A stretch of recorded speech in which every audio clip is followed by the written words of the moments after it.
Hello and welcome to the Sunday Guardian show by Joyeeta Basu. I am Joyeeta Basu, the editor of the weekly newspaper printed from New Delhi, the Sunday Guardian. This show will cover and analyze different news items, news that is happening all across the world and in India, of course. Now, this week we published something very interesting news item about, China's apologists again try to cover up Wuhan lab leak of COVID-19.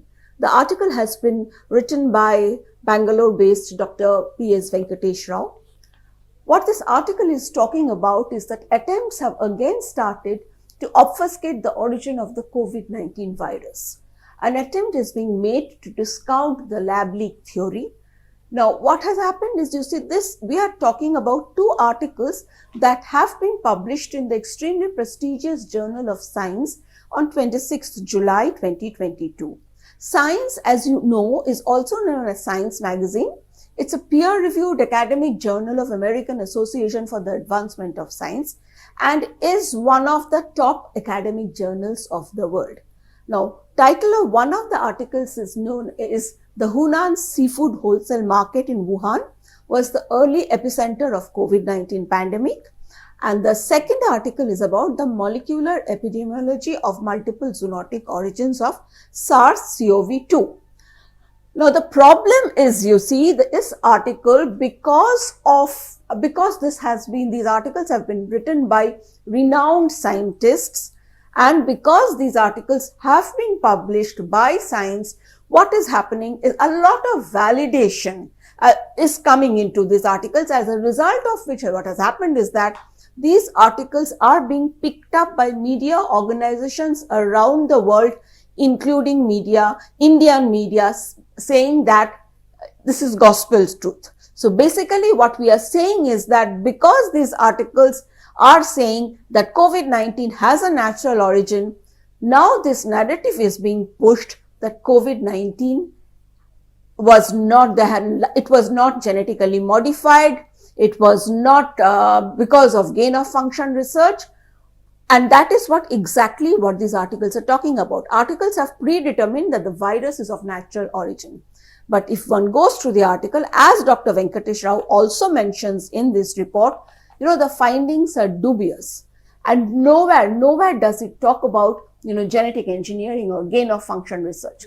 Now, one of the points that our report makes is that it is simple logic that with a cross-species transmission that did not occur in centuries of existence of wet markets in China is most unlikely to occur multiple times in quick succession. Now, when we are looking at, zoonotic, what is zoonotic? Now, zoonotic is basically transmission of the virus from the animal to human. So, the minute you say that there is a possibility that this virus has a zoonotic transmission, you are totally discounting the fact that there could be a problem, there is a possibility of a lab leak.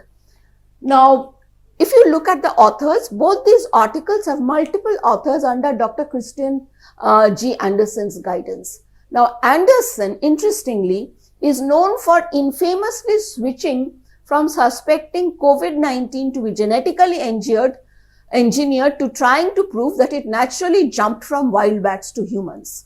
So these are all people who are, many of these scientists and researchers, it has been alleged that they are guilty of diverting funds from the US to China to carry out research that would be considered illegal in US.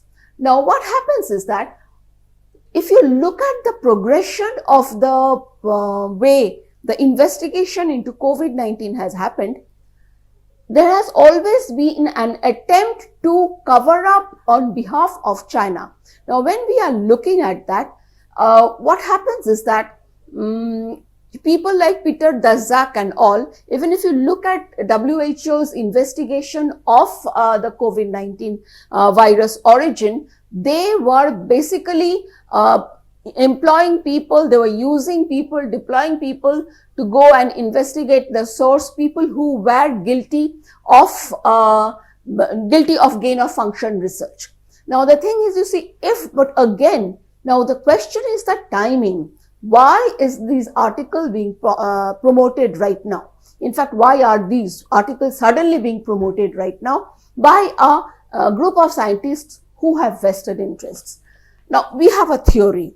The thing is, you see, there is House of Representatives election coming up, US midterm elections coming up, and there is a strong possibility of the House sliding into the control of the Republicans. Now, what happens when it goes into the control of Republicans is that there is a possibility of an investigation. The investigation that did not happen under, a thorough investigation, I would say, because that did not happen under the Democratic dispensation.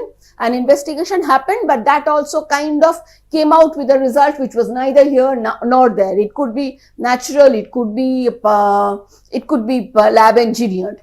So there is a strong possibility of that, and there is in the US establishment also, in the US scientific fraternity also, there are lots of people who are involved in this gain of function research in China. Now, it is but natural that these people will like to suppress all information about their role.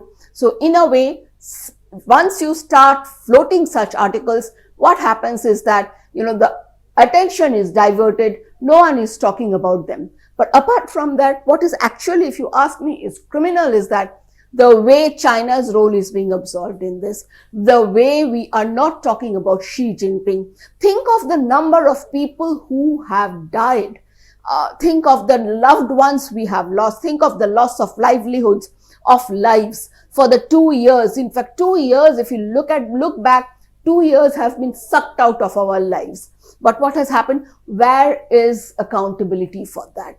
Who is talking to China about that? Who is holding up? Now we are, the mirror to China. We are all talking about Ukraine now. We are all talking about right now, in fact, Taiwan, Nancy Pelosi's Taiwan visit. But who is holding China accountable? Who is holding these scientists accountable for their role in the spread of the virus and the spread of the worst pandemic the world has seen perhaps in centuries? So the thing is that none of us, we are not talking about it. So, and also as part of the media, I have to tell Indian media as well that we need to be a little more cautious about whatever is coming, about picking up whatever is coming our way. Do not just look into it analytically and think before you start pushing a narrative that is basically being pushed by certain interests.